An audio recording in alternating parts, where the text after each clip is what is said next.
गोजोन हामलायनायजों लोगोसे नोंथांमोनखौ गोदान खौराङाव बरायबाय। अन्नानै नोंथांमोना बे रादाबखौ जोबजासे नायलां। लोगोसे भिडिअखौ लाइक, कमेन्ट, शेयार आरो चेनेलाव गोदानै फैदोंब्ला साबस्क्राइब खालामनो गुरै खावलायबाय। दानिया फैदो लोगोफोर रादाबखौ मिथिलांनि। गिबि खौराङाव दङ 800 मिटार खारनानै सनानि मेडेल आरो 5 किल'मिटार थाबायनानै रुपानि मेडेल देरहानो हानाय पवन बाग्लारी आरो ललित बसुमतारीखौ फिसा बरायदों।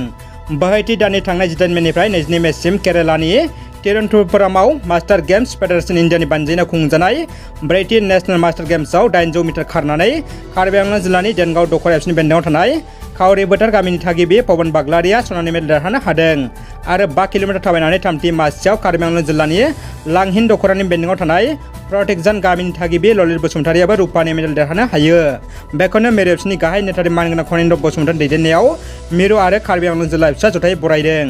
बङाइगावआव पुलिसा गुबुन गुबुन जायगायाव सेबनानै ड्राग्सजों लोगोसे सानै सुबुंखौ हमनो हादों। हमजानायफोरनि मुङा जाबाय सन्तोष चौधुरी आरो थाइजुद्दिन आली। बिसोर सानैनिफ्राय फारियै 12.68 आरो 12.76 ग्रामै हेर'इन पुलिसा मोननो हादों।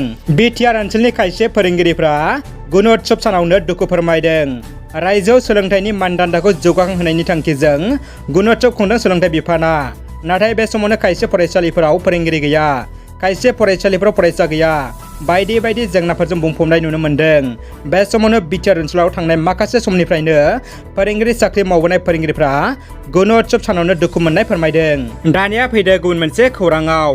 जोबोद दुखुनि खौरां, नेपालाव टारा एयार उरां जाहाजा गोमानानै दङ।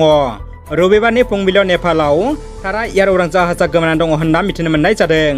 सा 22 पेसेन्जारनि गेजेराव 4 भारतारि नोगोरारि आरो 3 जापाननि नोगोरारि होनना सुलुंनिफ्राय मिथिनो मोन्दों। दासिमबो टारा उरां जाहाजखौ नागिरना मोनाखै। बाक्सा जिल्लानि निकासियाव आसामनि मन्त्रि उजिर ब्रह्म 2025नि थाखाय बिपिएफआ खामानि माव। उफ्रा बिसायख'थिनि थाखाय खस्थ' खालामना लाब गैया होननानै मन्त्रि उजिर ब्रह्मआ बुंदों। आसामनि केबिनेट मन्त्रि उजिर ब्रह्मआ हाग्रामा महिलानि साबायखर बावदों।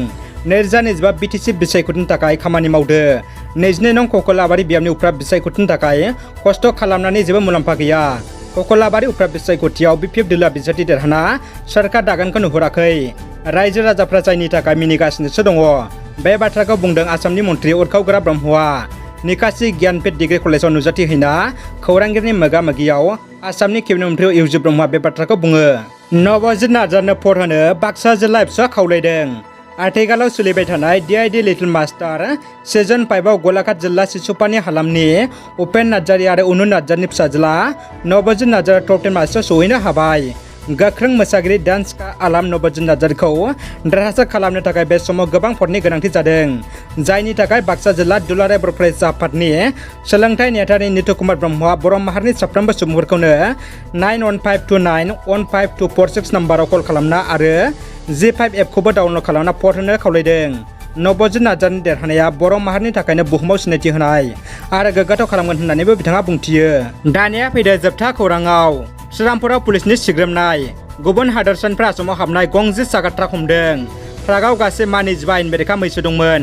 हरनि समाव मैसो दैखांग्रा ट्राकखौ हमनानै श्रीरामपुर कुवारियाव दोनहैयो पुलिसा। ट्राकआव थानाय सालायग्रा, लोगो सालायग्रा आरो गुबुन मैसो बेंग्राफ्रा गासैबो पुलिसनि सिग्रोमनाय खौरां मोननानै खारो। मैसोखौ बिहारनिफ्राय आसामाव लाबोनाय जादोंमोन। रादाबा एसेनोसै लोगोफोर। रादाबखौ जोबजासिम नायनायनि थाखाय गासिनिसिमबो साबायखर आरो गोजोन हामलायनाय थाबाय।